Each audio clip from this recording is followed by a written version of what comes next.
Varicose veins కి సరైన చికిత్స కోసం సంప్రదించండి ఎవిస్ హాస్పిటల్.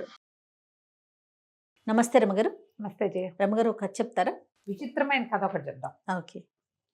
పూర్వం ఒక పల్లెటూరులోనట ఒక అంతగా కనకయ్య మాచమ్మ అని భార్యాభర్తలు ఉండేవాళ్ళు. అయితే వీళ్ళు గొర్రెలు తోలుకునేవాళ్ళు. ఈ కనకయ్య గొర్రెలు తోలుకుని వెళ్ళేవాడు. ఒకనాటి సాయంకాలము ఇంటికి వచ్చాక గొర్రె పిల్ల ఒకటి పోయిందని తెలుసుకున్నాడు. మరి పిల్ల దొరకాలి, గొర్రె పిల్ల దొరకాలి. ఏం చేశాడు, ఆ ఊరికి పొలిబేరలకు ఊళ్ళో గ్రామ దేవత ఉంది. చిన్న చిన్న ఊళ్ళలో గ్రామ దేవతలు ఉంటాయి. పోచమ్మ తల్లి, పోచమ్మ ఆమెట కూర్చున్న విగ్రహం ఉండేది.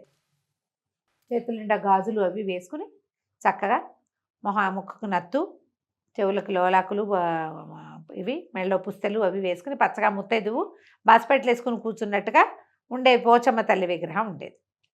అయితే ఇతనికి కనకయ్య ఏమన్నాడు, పోచమ్మ తల్లోయ్, నా గొర్రెపిల్ల పోయింది, గొర్రెపిల్ల కనుక దొరికితే నీకు 16 రాటల పందిరేయించి ఎనిబోతుని బలిస్తానమ్మా, నాకు గొర్రెపిల్ల దొరకాలన్నాడు. వీడి పెళ్ళాం భార్య పేరేంటి, మాచమ్మ. ఆ మాచమ్మది ఏదో 10 రూపాయల గొర్రెపిల్లకి 100 రూపాయలు ఖర్చు పెడతానంటావేమిటి అంటే ఊరికే అన్నాడు. పోచమ్మకి మొక్కుకున్నాడు. 16 రాటల పందిరంటే నా పందిరి 4 రాటలు వేస్తారు. 4 రాటలు వేస్తేనే ఇంచుమించుగా మన రూమ్ అంత పందిరేస్తారు. 16 రాటలు వేస్తే ఎంత పెద్దది వస్తుంది? అంత పెద్ద పందిరేయించి ఎనుపోతు అంటే దున్నపోతు ఊరికే వచ్చింది అనేసరికి సరే మర్నాడు పొద్దున మధ్యాహ్నానికో గొర్రెపిల్ల కాస్త దొరికేసేసరికల్లా ఇప్పుడు పోచమ్మ దగ్గరికి వెళ్ళి చెప్పి రావద్దు, మాచమ్మంది ఇప్పుడేం వేస్తావు పందిరి, గొర్రెపిల్ల కాస్త దొరికేస్తుంటే పదవే పోచమ్మ దగ్గరికి వెళ్దామని వెళ్ళి పోచమ్మ దగ్గర నిలబడ్డారు. పోచమ్మ దగ్గరికి దండం పెట్టారు. దండం పెట్టి వీడు ఏమన్నాడు, ఈ కనకయ్య, ఓ పోచమ్మ, నీ వల్ల గొర్రెపిల్ల దొరికింది, నీకు 16 రాట్ల పందిరేస్తానన్నా కాదు అని 1 2 3 4 అని చిటికలతోటి 16 ఇట్లా వేసి పందిరేసినట్టుగా నటించాడు. ఇదిగో నీ 16 రాటల పందిరి. అక్కడి నుంచి ట్రావే అని పెళ్ళాం తల్లో పేలు ఉండేట. ఒక బలిసిన పేరును ఒకదాన్ని తీసి దాని ఇట్లా కుక్కి ఇదిగో ఎనిబోతును కూడా ఇచ్చేసా, నీ బాకీ చెల్లు. పూజమ్మ హాస్పిటల్ వేసుకొని చూస్తోంది. అవురా, మనుషులు పెళ్ళాన్ని మోసం చేస్తారు, కొడుకుల్ని మోసం చేస్తారు, తండ్రుల్ని మోసం చేస్తారు, ఎవరినైనా మోసం చేస్తాడు. దేవతల్ని మోసం చేసే మనుషులు వచ్చారే కలికాలం, ఎన్నేళ్ల నుంచో ఉన్నాను ఇట్లాంటి వాడిని చూడలేదని ముక్కు మీద వేలేసుకుంది. అన్నా హాస్పిటల్ వేసి కూర్చుంది కదా, ఓ చెయ్యెత్తి ముక్కు మీద వేలేసుకుంది. వీళ్ళిద్దరూ వెళ్ళిపోయారు, మొగుడు పెళ్ళాం. ఆవిడ పట్టించుకోవాలి, చూడలా. సాయంకాలం దీపం పెట్టి దండం పెట్టుకోవడానికి వచ్చిన వాళ్ళు ఎవరో పోచమ్మ తల్లి హాస్పిటల్ వేసుకున్న అమ్మవారు ముక్కు మీద వేలేసుకుందని చూశారు. అయ్య బాబోయ్, ఇంకేముంది, పోచమ్మ తల్లి ముక్కు మీద వేలేసుకుందన్నారు. ఎవరు వచ్చినా ఆవిడ కళ్ళు ఇట్లా ఊరిమి చూస్తుంటుంది, ముక్కు మీద వేలు మాత్రం అలాగే ఉంది. ఊళ్ళో వాళ్ళు కోండేశారు, మేకనేశారు, కదలలేదు.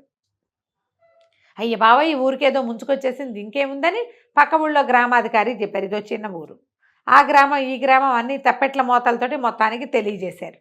ఆ ఊరు రాజుగారికి తెలిసింది. అదేమిటి, ఒక పెద్ద ఊరు, చుట్టుపక్కలన్నీ చిట్టి గుంపులు, చిన్న గ్రామాలు. రాజుగారు ఒక పురోహితుడిని పిలిచి, ఏమిటండి ఫలానా ఊళ్ళో పోచమ్మ ముక్కు మీద వేలేసుకుందిట, ఏదో అపరాధం జరిగింది, ఇప్పుడు ఏం చేయాలండి అన్నారు. వేలు తీయించాలండి, లేకపోతే కొంప మునిగిపోతుంది, అకాల వర్షాలు ఏవో రాబోతున్నాయి, మనకి కరువు వస్తుందో, కాటకం వస్తుందో, క్షామారం అనమాట, డ్రాట్ అంటాం కదా, అది ఏమొస్తుందో, వేలు తీయించాలి ముందు. పూజలు చేశారు, పునస్కారాలు చేశారు, వేలు అటగే చూస్తారు. అక్కడి నుంచి రాజుగారు చాటింపేయించారు. ఎవరు పోచమ్మ ముక్కు మీద నుంచి వేలు తీయిస్తారో వాళ్ళకి అర్ధరాజ్యం ఇచ్చేస్తాం, లేకపోతే మొత్తం రాజ్యం పోయేలాగా ఉంది. అక్కడి నుంచి ఈ మాచమ్మ ఉంది కదా, ఈ మన కనకయ్య గారి పెళ్ళం, ఇప్పుడు ఏం చేస్తుంది, ఇంట్లో నుంచి చీపురు పుచ్చుకెళ్ళి నేను చేయిస్తానని చెప్పి మీరందరూ వెళ్ళిపోండి అని జనాలందరినీ పంపించేసి లోపలికి వెళ్ళి తలుపు గడిగేసుకుని పోచమ్మ వైపు తిరిగి కొంగు దోపి చీర ఎగ్గట్టుకుంది పైకి. ఏ పోచమ్మ, ఏంటి మొక్కుంటే మాత్రం తీర్చాం కదా, ఏదో రకంగా ముక్కు మీద వేలు తీస్తావా, చీపురేసి కొట్టమన్నావా అన్నది అన్నగారి అమ్మ. పోచమ్మ తలకు దిందుంపదేగా, దీని మొగుడిచ్చిన వేటను చూసి ఆశ్చర్యపోయి ముక్కు మీద వేలేసుకుంటే ఇది చీపురేసి కొట్టేలాగే ఉంది, దీని మొహం మండ అని వేలు తీసేసింది ఆవిడ. తీసేసి చేతులు కిందకి పెట్టుకుని కూర్చో. 2 చేతులు కిందకి వచ్చేసినాయి. అక్కడి నుంచి ఇప్పుడు చీపురు చేత్తో పుచ్చుకొని బయటకు వెళ్ళిపోయింది. అమ్మవారి ముక్కు మీద వేలేసింది, వేలు తీసేసింది, చూసుకోండి అని. జనాలంతా చూసారు. బాచమ్మ లోపలికి వెళ్ళింది, ఇప్పుడు ముక్కు మీద వేలు తీసేసింది. ఇంకేముంది, అర్ధరాజ్యం. అర్ధరాజ్యం వచ్చేసింది. మొగుడు దగ్గరికి వెళ్ళింది. నువ్వు మొక్కిన మొక్కు వల్ల చూసా మనకు అర్ధరాజ్యం వచ్చింది, పోచమ్మకి చీపురు అంటే భయం అని చెప్పి. పోచమ్మ తల్లి ఏం చేసింది, మొదట ఆశ్చర్యపోయింది.